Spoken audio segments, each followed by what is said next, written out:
Now, I'm not sure if you guys know about this, but were you aware that some countries actually tried to cure the C19 virus by drinking a lot? And I mean a lot of alcohol. In Iran, I think it was around 700 people that died trying to cure the virus by ingesting methanol. And this was most probably under the assumption that the alcohol could kill the C19 on different surfaces, including our hands. So drinking it would probably have the same effect, right? Wrong. This now reminds me of Saudi Arabia and how they said that they wouldn't be lifting the ban on alcohol in their country as they discussed it during the World Economic Forum in Davos last year. Don't believe me? Have a look at this. Saudi has been very transparent about where it stands and everything. His Excellency said transparency comes first. We were very clear. I think we all even heard it from our head of state, where we stand on serving alcohol. So the short answer is we are going to continue with our current laws. We have been doing very well, and we have been competing, as I mentioned the numbers earlier. We've actually been outperforming globally when it comes to tourism with what we currently have to offer today. There's a lot to go around without introducing anything new. I mean, what do you guys think of that? You have to wonder, why are they asking a question about alcohol in Davos of all places? You would think that the WEF stands for everything that's good for the people of the world, right? They want us to eat bugs, stay stuck in 15-minute cities, take all the jabs and boosters that they push for, but alcohol, that's an exception. That's something people can enjoy. Are you freaking kidding me? And while it can be a nice break from alcohol for many, for some it can be a challenge or even a health concern. I talked to Jim Scarpace from Gateway Foundation about the warning signs of alcohol abuse disorder. I think what we know about Dry January is it's a great opportunity for people who are contemplating either cutting back on their alcohol use or maybe eliminating alcohol altogether from their life to assess the mental health and physical benefits of making that decision. It's also a great time to kind of analyze or assess when do I drink and why.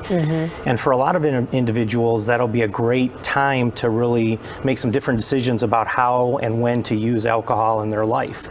The problem is there's a subset of the population that may want to stop drinking or cut back on their drinking that are not able to do it on their own. And those individuals are the individuals we really want to reach out to at Gateway, because what we see with those situations is something we call, or the industry calls, alcohol use disorder. And with treatment, it can get better, but without treatment, it tends to get progressively worse. And how does a person know when it's time to actually seek the help that you offer? That's a great question. I think that the most important thing is to recognize how often are you drinking? Is the drinking becoming more and more frequent? Are you drinking to self-medicate feelings of depression or anxiety? Is it impacting your relationships in a negative way or your job?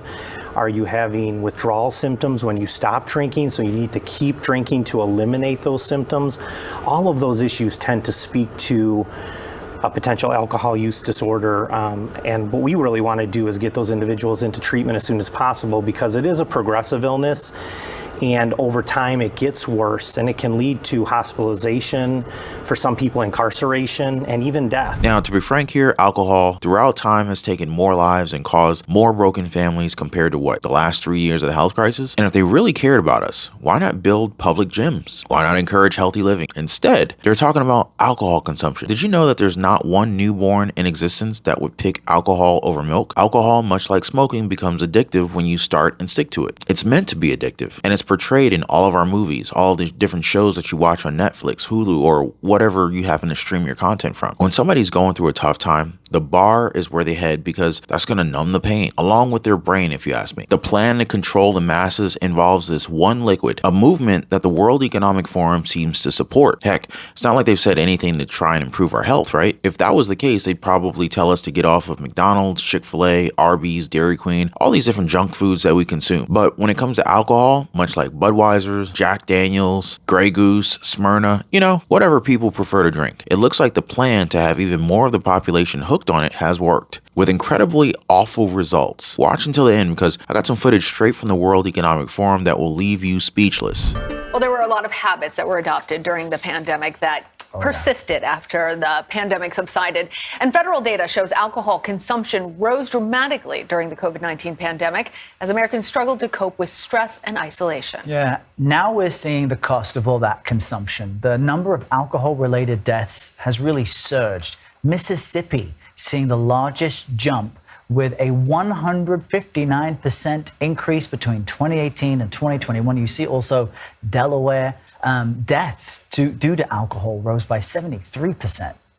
Joining us now is George Koob. He's the director of the National Institute on Alcohol Abuse and Alcoholism.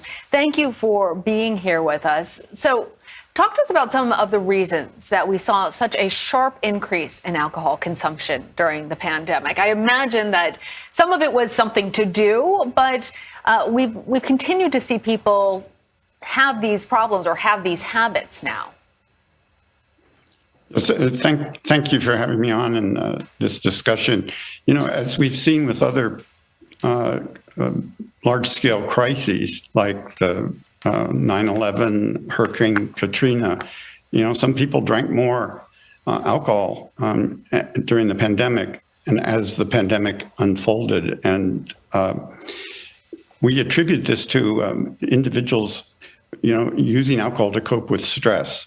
And so people who were more likely to increase their alcohol use during the pandemic were those with a history of alcohol use disorder, alcohol problems, and history of anxiety or depression, or also were struggling with coping with the stressors of the pandemic, which could be everything, as you know well, from job losses to job concerns to being infected concerns to isolation. So all of these things, I think, have contributed to this significant increase, and I might add to a dramatic increase in the harmful effects associated with alcohol. Now, before we get any further into this, I'm going to need your help, right? First off, do you agree that more people were consuming alcohol during the pandemic compared to before it? Comment a quick 1 if you agree, comment a 2 if you don't agree. Next up, go ahead and hit the like button, because I already know there's going to be a lot of angry people who will definitely try to suppress this message. So make sure you guys help out with a quick click, as this is always a huge help and huge boost for the algo. And lastly, make sure you are a part of our community.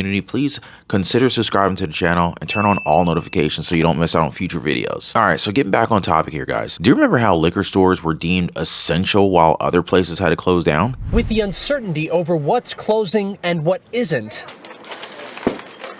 Discount Liquor in Milwaukee has seen big-time buying these past few weeks. It's like December. It's like Christmas time where people are just out, buying kind of everything, whatever they like, whatever their drink of choice is. Governor Tony Evers' Safer at Home order deemed liquor stores essential, meaning like grocery stores or pharmacies, they can remain open. It is, in most people's eyes, probably the majority of the people in Wisconsin, it would be an essential business. It's part of the culture. Many other states have kept liquor stores open, though others haven't.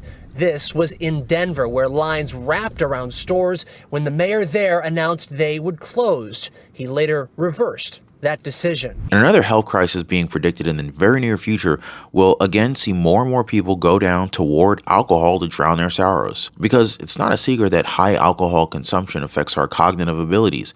It can make us slur our words, make us all fall on our feet, have us make all these bad decisions. And wait, one guy's coming to mind that does all this even without the alcohol. I guess they want us all to be more like him. All kidding aside, I get that alcohol is something that's used to celebrate occasions and all that. That's cool. But know that it could also be used to probably control people to follow whatever they are given and whatever they're told. That being drunk really doesn't give us the ability to make good choices. But what are your thoughts on this? Are we now going to see a concerted effort to get more people on booze for the holiday season? Or did all of this just happen by chance? Let me know what you guys think in the comments. And before I go, I want to thank you all for being here. Keep safe, and I'll catch you on the next one.